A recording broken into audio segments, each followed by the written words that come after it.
Every heartbeat getting stronger.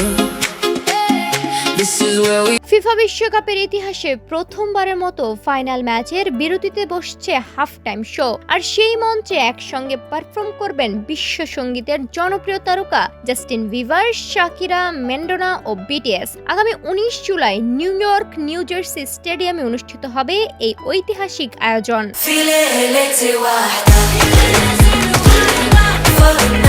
FIFA ও global সিটিজেনের যৌথ উদ্যোগে আয়োজিত 11 মিনিটের এই হাফ টাইম শোতে আরও থাকবেন বার্নার বয়, আন্তর্জাতিক খ্যাতিসম্পন্ন কন্ডাক্টর গুস্তাভো দুদামেল এবং কোল্ডপ্লের সঙ্গে PS22 কোরাস।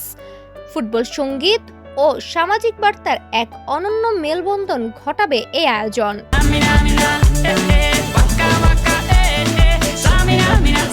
ফিফা সভাপতি জিয়ান্নি ইনফান্তিনো বলেন, বিশ্বজুড়ে শিশুদের জন্য মানসম্মত শিক্ষা ও ফুটবলের সুযোগ বাড়ানোর লক্ষ্যেই এই আয়োজন। তিনি জানান, জাস্টিন বিবার, শাকিরা, ম্যাডোনা ও বিটিএস এর মতো তারকাদের উপস্থিতি বিশ্বজুড়ে ঐক্য ও আশার বার্তা পৌঁছে দিবে।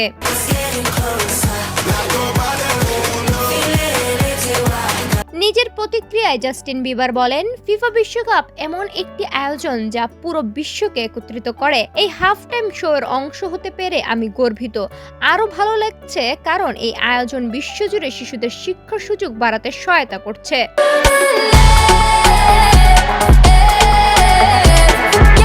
বার্নার বয়ও বলেন, ফিফা বিশ্বকাপের ইতিহাসে প্রথম হাফ টাইম শোতে আফ্রিকার প্রতিনিধিত্ব করা আমার জন্য বড় সম্মানের। এটি শুধু ফুটবল ও সংস্কৃতির উদযাপন নয়, বরং শিশুদের শিক্ষার জন্য গুরুত্বপূর্ণ উদ্যোগ।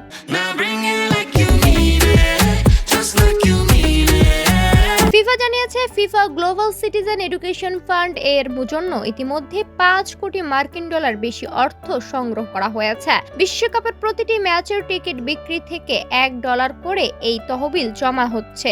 লক্ষ্য, বিশ্বজুড়ে শিশুদের শিক্ষা ও ফুটবলের সুযোগ বাড়াতে $10 কোটি সংগ্রহ করা। ফুটবলের সবচেয়ে বড় আসরের সবচেয়ে বড় ম্যাচে এবার যোগ হচ্ছে সুরের নতুন ইতিহাস।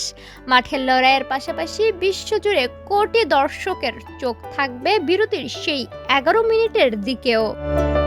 সাদিয়া তুহালিমা, সোনালী নিউজ।